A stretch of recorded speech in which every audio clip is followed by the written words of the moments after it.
Security is top of mind in the U.S. in the final days before Tuesday's presidential election. Both the threat of violence at the polls and the security of voting itself. There is intense focus on fears of widespread fraud and intimidation, and heightened concerns about cyber attacks. But as Jackson Proskow reports, officials are on high alert. The security fence is still up outside the White House, left over from a summer of unrest. While the rest of Washington is quickly boarding up, preparing for every possible election outcome on Tuesday. In cities across the U.S., police are getting ready. Let's just be honest, 50% of the population is not going to be happy. The security of the vote and of voters are nagging worries. There's concern about armed poll watchers disrupting Election Day. At least 5 states are considered at risk for violence from armed militias, like the one that plotted to kidnap the governor of Michigan.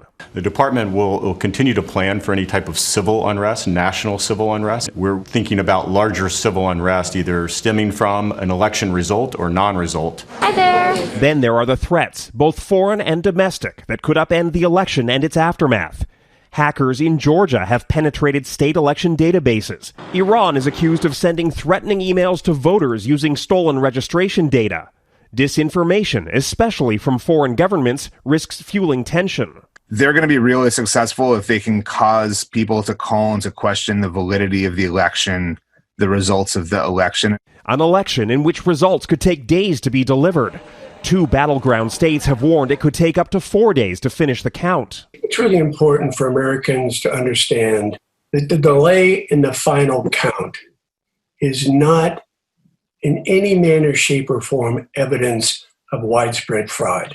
It seems likely the majority of Americans will vote in advance of Election Day, either in person or by mail. Any disruptions on November 3rd could have an outsized impact on President Donald Trump's campaign because Republicans are more likely to wait until Election Day to cast their ballots. Robin? Jackson Proskow in Washington. Thanks, Jackson. For months, President Trump has been urging his loyal supporters to keep an eye on the polls. He's claimed the only way he can lose the election is if the vote is rigged. That's raising fears about how some supporters might react to the results. Fears of violence from right-wing extremist groups are very real, especially in Michigan. It's home to a large number of armed militia groups. And as Jeff Semple reports, they've had a troubling presence in the state for decades. And you could hear it just echoing through the entire building.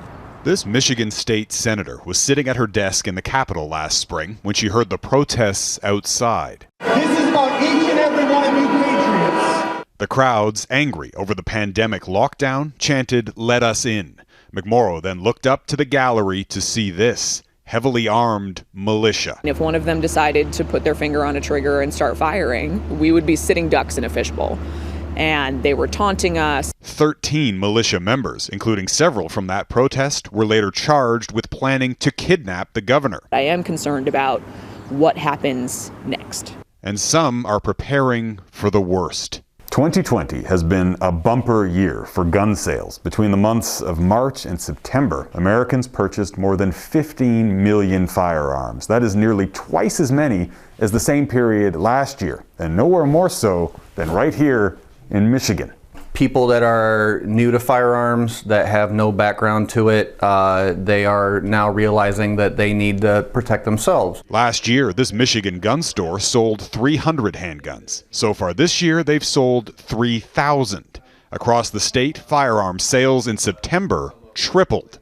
Freedom being threatened by the things that are going on right now, yeah. These volunteer militia members, self-styled defenders of the Constitution, have existed in Michigan for decades. But during the Trump administration overall, we've actually seen what we think is a pretty solid increase in these groups and in their members. President Trump has played into many of their fears. Michigan was hit hard by the pandemic in the spring, prompting the governor to lock down businesses. In response, Trump tweeted, "Liberate Michigan." Hey, Governor, let your state open. At a rally in the state this week, his supporters chanted, "Lock her up," in reference to the governor. Michigan's former Republican governor has heard enough. He's not brought us together. He's been the divider in chief. He's switching sides and endorsing Joe Biden. I don't think we need a president that's actually sort of throwing gas on the fire. But many Trump supporters are steadfast. This Republican, who joined the protest at the Capitol, says he's counting on the militia to defend him and, if needed, the election.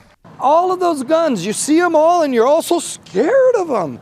That's for your protection. These protests and a pandemic creating a political pressure cooker and fueling fears that the U.S. is on a collision course with itself. Jeff Semple, Global News, Grand Rapids, Michigan.